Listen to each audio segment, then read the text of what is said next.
Welcome back to another one of these ranty car videos. I don't know what to call these. It's the I want to record videos but have not enough time and have to do this while door dashing. The true pro gamer move. So this is going to be the first in one of the series I've been trying to get into that I was kind of inspired to do after some more time working disability services. So my main thing that I do to make money is I do disability services and caregiving. And so for some of the clients, that's pretty simple. It's basically just glorified babysitter.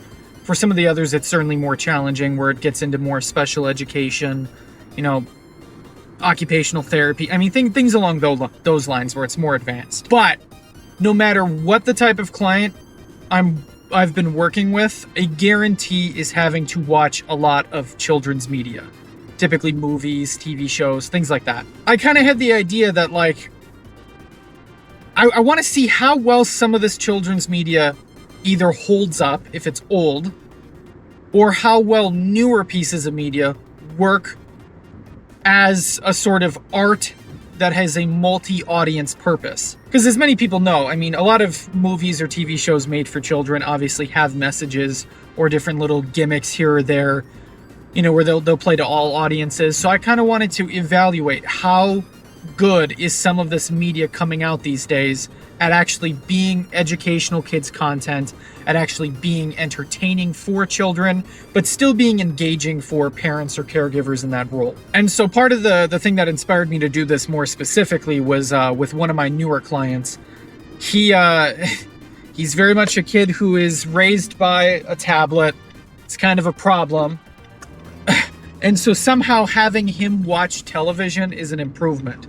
So what we've been doing a lot of the last few sessions is we try to kind of do like a review with the two of us. This kid's 7, but he's very intelligent for his age. He just has really big difficulties in, attentiveness or expressing his thoughts in a way that is communicable to other people. And so part of this exercise is, yeah, we're going to watch fun shows, we're going to watch fun movies, but we're going to try to actually review them. As in, compare the quality of the animation, compare the storytelling, how well is the voice acting done if it's an animated film, trying to actually take it quite seriously. And so we have this kind of weird dynamic going to where he's kind of going at it from an angle of how good is it from a kid's perspective, and I've got it going from how good is it from an educator's perspective. It's made some pretty interesting banter. I might eventually at some point release videos from the process, just so you can kind of see what that review looks live with his engagement. I have permission from his family to do this, but for this first one, I kind of wanted to just give an impression of what these kind of videos would be like. They're mostly going to be freeform.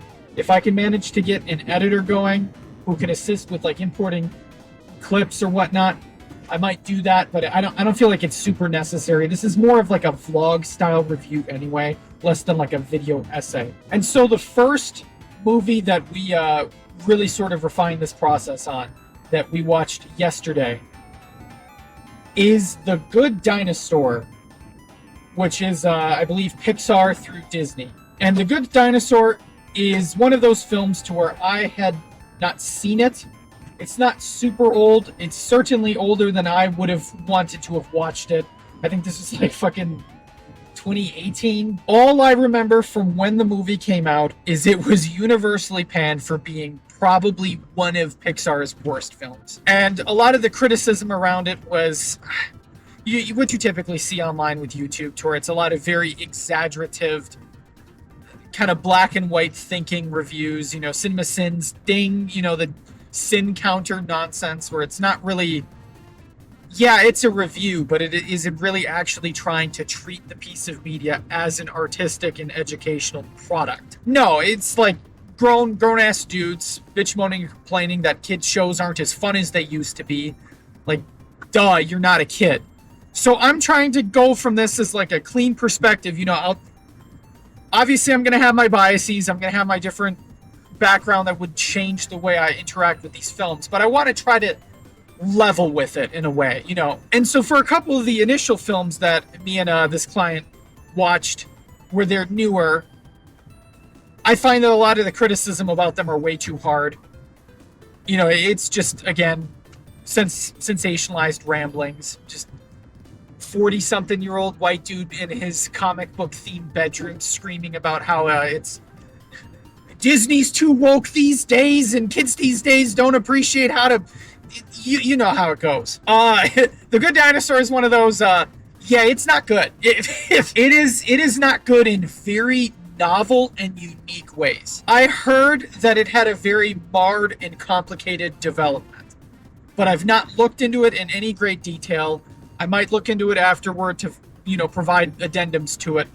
But again, I'm kind of operating on like a death of the author situation here, to where like, yeah, the background may be interesting, but like, the kid's 7. He doesn't care about the internal politics of, Pixar budget crunches and time crunches. He's looking at the movie, and the movie is weird.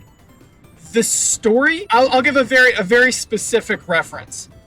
So in video gaming analysis, this was very popular more 10 years ago, but you're starting to see it more recently. There is the idea of ludonarrative dissonance, where the story being told by the story and the story being told by the gameplay can be dissonant with one another, where it's causing a very unbalanced and strange experience as a user, to where you feel like you're getting conflicting messages. And often these conflicting messages are kind of common and to be expected, because often on video games, the people working on the story, that's a different department than the people working on gameplay or visuals or graphics. And if that development team does not have a good internal communication culture, you're going to get this kind of dissonance. And so many years ago, preeminent, one of the best YouTubers that exists, he may be self-conscious about it, but don't let him fool you. Folding Ideas did a video on ludonarrative dissonance, and he was making a comparison to how, yeah, a lot of people will complain about ludonarrative dissonance as an analysis tool, but you don't often hear about cinema narrative dissonance. As in like the film, what is being recorded through the camera and what is being told by the story are dissonant. And while it's not discussed, there are certainly good examples of this. And he references the Transformers films for this, where one of the main female leads is often depicted visually by the camera in very gawking and male gaze sort of way, but her character in the story is hyper intelligent, hyper competent, and that dissonance is very jarring if you're looking for it. The Good Dinosaur is one of the most cinematically dissonant films I've ever encountered, where the story is completely serviceable. It's not good, it's not bad. There is one major issue. Why dinosaurs? Why are there dinosaurs? If you've not seen the film, I feel like you need to at least get like aware, because like even back in the day when I was watching the criticism on this thing, nobody really seemed to mention this in any. They did not emphasize just how weird it is. This is a film that is literally just a coming of age Western, but all of the characters are dinosaurs, and it's never really mentioned. It has no obvious impact on the world building.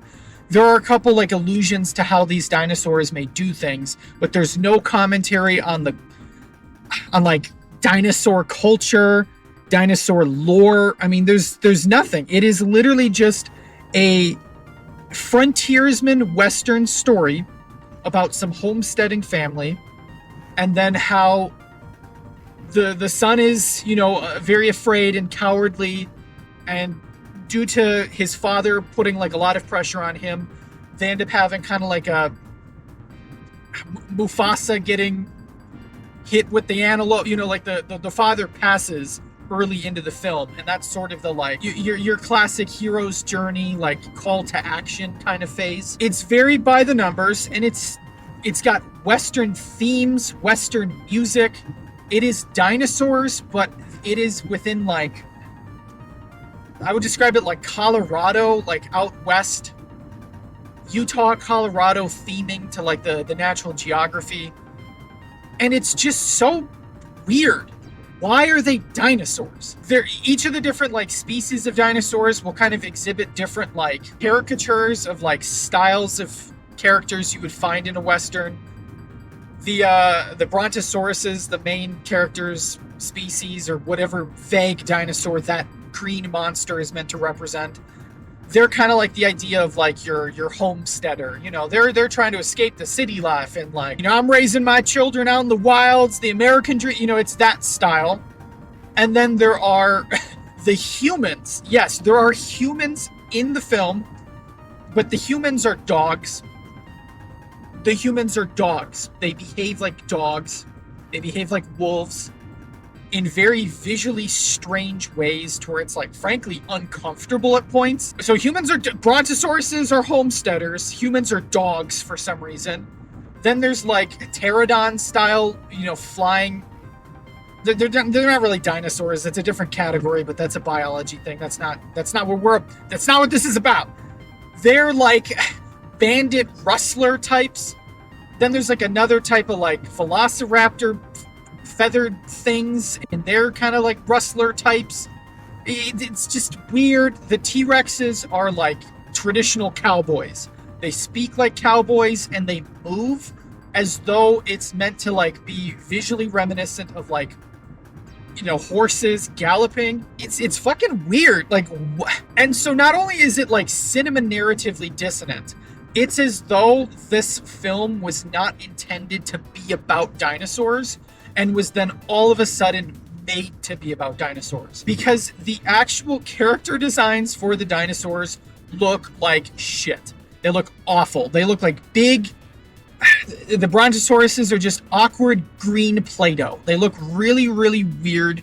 Their body composition is strangely shaped. They move in very unnatural ways. It's kind of unnerving, to be honest. A couple of the other dinosaur species look a little bit less... the animation version of, like, Uncanny Dinosaur Valley. It's just really weird looking. But then you compare it to the animation on the Natural Geography. You know, like the trees, the landscapes, the mountains, the water. And it is unprecedentedly amazing. It looks fantastic. Where there are some shots where it is so photorealistic to where I wonder about how they got it the way that it was. And so you will see this like ugly ass green Play-Doh monster running around looking like it's like a stop motion Play-Doh figure from back in like the early aughts. But then it'll have like advanced CGI for the Natural Geography, and it's so dissonant. Why dinosaurs? Something had to have happened where it was about a Western and was just conventionally Western themed.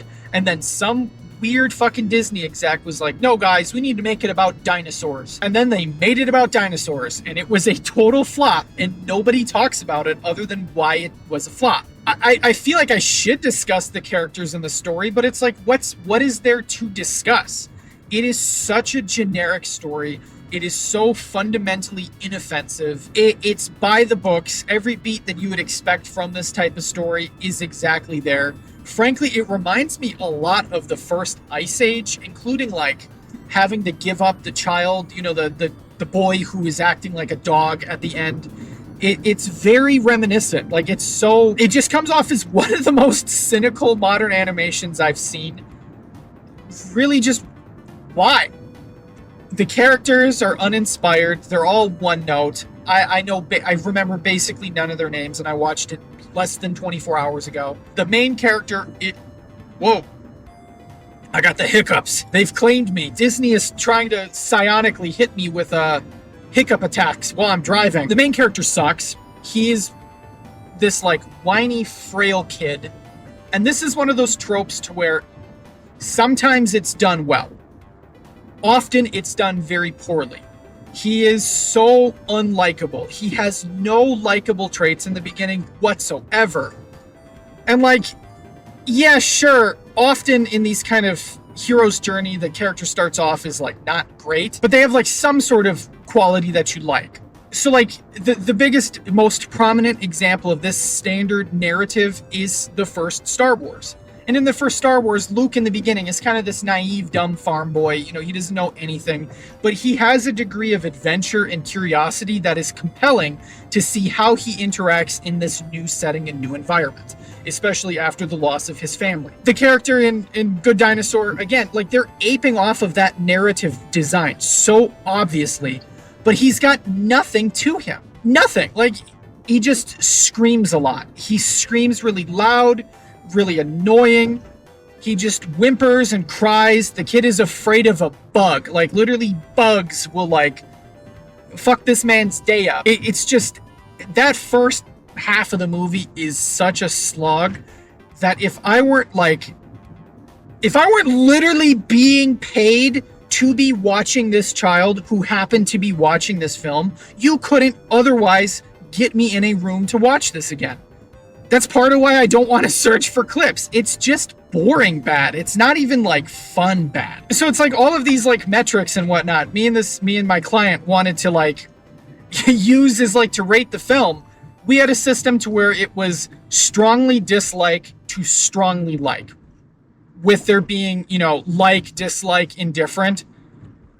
This one sucked writing a written review for with him because our answers to everything was indifference. It just made us feel nothing other than confusion. Why dinosaurs? Yeah, that's the review. Why dinosaurs out of 10?